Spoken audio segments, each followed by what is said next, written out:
Fala galera, só lembrando que esse vídeo é patrocinado pela 1xBet, maior site de apostas do mundo e que é parceira antiga já aqui do canal do Garone. E a promoção continua. Se você fizer o seu registro no link que está aqui na descrição desse vídeo e utilizar o cupom GARONE, quando você fizer o seu primeiro depósito, você recebe o valor em dobro. Ou seja, botou R$50, recebe 100, botou 100, recebe 200 para apostar. Então não fica fora dessa não. Aproveita o link aqui na descrição e utiliza o cupom GARONE no seu primeiro depósito para aproveitar essa promoção da 1xBet.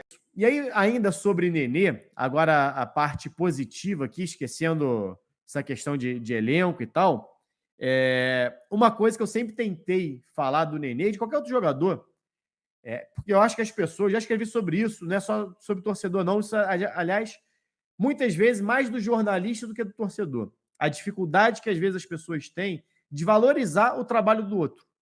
Ainda mais hoje com rede social, né? Hoje dá muito engajamento você falar mal das pessoas, se falar bem, às vezes, o cara às vezes te cobra porque tu elogiou, mas não te cobra porque você criticou. As pessoas pensam duas vezes antes de elogiar alguém, mas não pensam absolutamente nada antes de xingar alguém. Tanto que a gente vê as redes sociais cada vez mais antissociais como é. E o caso do Nenê é um bom exemplo disso. O Nenê encerra a passagem dele pelo Vasco como o segundo maior artilheiro do Vasco no século, só atrás do Romário. Só o Romário. Como segundo jogador com mais participações diretas em gol no século, atrás só do Romário, que ó concurso. E ele é o 28º maior artilheiro da história do Vasco. A gente está falando de mais de 100 anos de futebol. A gente está falando de 117 anos de futebol, 107 anos de futebol, se eu não me engano. Enfim, muito tempo. Entre milhares de jogadores, só 27 fizeram mais gols que o Nenê. Garante, isso é número frio. Não é. Número frio, eu falo, fulano fez 70 gols e você não tem referência. A Nenê fez 63. Quando você fala que ele é o 28º da história, o segundo do século, o número deixa de ser frio. Porque esse é um comparativo com todos os outros jogadores que jogaram no período determinado. Então o Nenê, independente se é ídolo ou não, eu acho que a palavra ídolo tem um peso muito grande por ser algo individual. É a forma como você se relaciona com o futebol. O jeito que eu vivo o futebol é diferente do jeito que você vive. E o você são 220 pessoas, então cada um tem o seu sentimento, cada um tem uma idade, cada um viveu uma coisa diferente. Tem gente que viu Dinamite, tem gente que não viu Dinamite, tem gente que viveu Edmundo. E acho que até as fases que você vive isso são diferentes. Você pode ver tudo.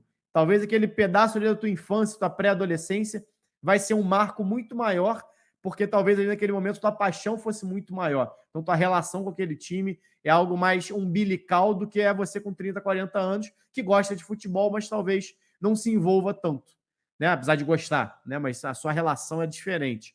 Eu tenho isso, por exemplo. Para mim, a geração fim da década de 90, ou até o início da década de 90 ali, é algo muito marcante para mim, né? Eu acho que isso tem muito, né, no futebol de uma maneira geral. É por isso a gente tem muitos saudosistas, né? E eu me considero de uma certa maneira assim. Mas o Nenê, na verdade, é um cara que... mas ele não ganhou nada com o Vasco, agora. Ele ganhou um Carioca. Cara, beleza. O Roberto Dinamite, em 30 anos de Vasco, quase, 30 anos é exagero, mas em 20 anos de Vasco, ganhou um brasileiro. O Odivan ganhou 2, nem por isso o Odivan é maior que o Dinamite. Entendeu? O Maricá ganhou 2, nem por isso ele é maior do que o Roberto Dinamite. Com todo respeito ao Odivan, com todo respeito ao Maricá. Título é algo que se conquista coletivamente. Ninguém é campeão de absolutamente nada no futebol de maneira individual, né? Então, os números individuais acabam tendo um peso muito maior. Porque você fazer a quantidade de gols e assistências, líder em assistências do Vasco no século 51, um dos maiores da história também. A gente não tem esse número, infelizmente, todo completo, né, desde o início, porque é muito difícil você conseguir esse tipo de informação, mas é um dos maiores da história. Né? Então, esses números individuais têm um peso muito maior. Porque você fazer isso com um elenco ruim é muito mais difícil. Você verá Garçom dando passe para o Romário, que faz 3 de 3, é muito mais fácil que você virar Garçom do século dando passe para quem perde 1 de 15, só faz 1 de 15. Né? Então, é diferente. Quando você joga com os caras bons do teu lado, é mais fácil fazer gol, é mais fácil você dar assistência e, consequentemente, é mais fácil, inclusive, você ganhar títulos. Né? Então, acho que o Nenê é um cara que, independente de ser ídolo ou não, como eu disse aqui, algo individual, é um cara que sempre mereceu mais respeito. Talvez alguns agora, quando ele vai como ele está saindo, vão respeitar mais, porque tem essa dificuldade que eu falo, né? O pessoal tem dificuldade em respeitar o cara do futebol, principalmente, é algo... Tanto que a gente vê jogador, outro dia... foi do Santa Cruz, se eu não me engano, lateral direito, que pediu demissão do Santa Cruz, rescindiu o contrato, porque ameaçaram a filha do cara, né? Porque o time não ganhou do Ibis. Entendeu? São as coisas que fogem da realidade que deveria ser, ou é a nova realidade que não deveria ser.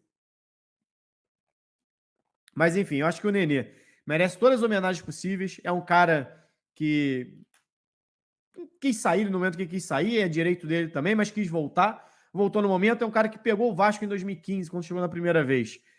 Pegou um time já rebaixado, pior campanha da história do primeiro turno do Brasileiro era daquele Vasco, e não só ele, mas ele, Andrezinho, Jorginho, galera que chegou ali do meio para frente, deu ao Vasco, apesar do Vasco ter caído, mas deu uma sobrevida ao Vasco naquele momento. Não foi culpa dele ter sido rebaixado, muito pelo contrário, se fosse aquele time desde o início, acho que não cairia, ou tenho quase certeza que não cairia. Subiu em 2016, ajudou a botar o Vasco na Libertadores em 2017, né, para 2018, saiu antes dessa Libertadores. Quando voltou, pegou um time também que já não ia subir para a Série A, ficou até o fim, ajudou ali, teve um momento que parecia que o Vasco ia com ele, com o Diniz, não foi, mesmo assim ficou mais um ano e conseguiu entregar de volta e fez o trabalho dele, né, de pegar, mais uma vez, como foi o trabalho dele na primeira passagem, pegar na Série B, ou caindo para a Série B, no caso de 2015, caindo para a Série B, no caso de 2021, sem subir para a Série A, e depois, no ano seguinte, devolvendo a elite. Então fez o trabalho dele, fez com competência, é um cara que tem altos números, é um cara que sempre agregou no elenco. Vejo muita gente cornetando que o Nenê é isso, que o Nenê é aquilo. Cara, pelos vídeos, pelos comentários dos jogadores, é exatamente o oposto. É um cara que é amigo da molecada, principalmente referência. Então acho que o Vasco perde um grande cara. Acho que até que sai no momento certo, que ia ser mais 6, 7 meses com a galera no ouvido do cara chamando de velho, vai jogar no Juventude. E não duvido nada que seja, inclusive, um dos principais jogadores da Série B desse ano, porque tem a característica da Série B que a gente sempre falou aqui, o cara da bola parada.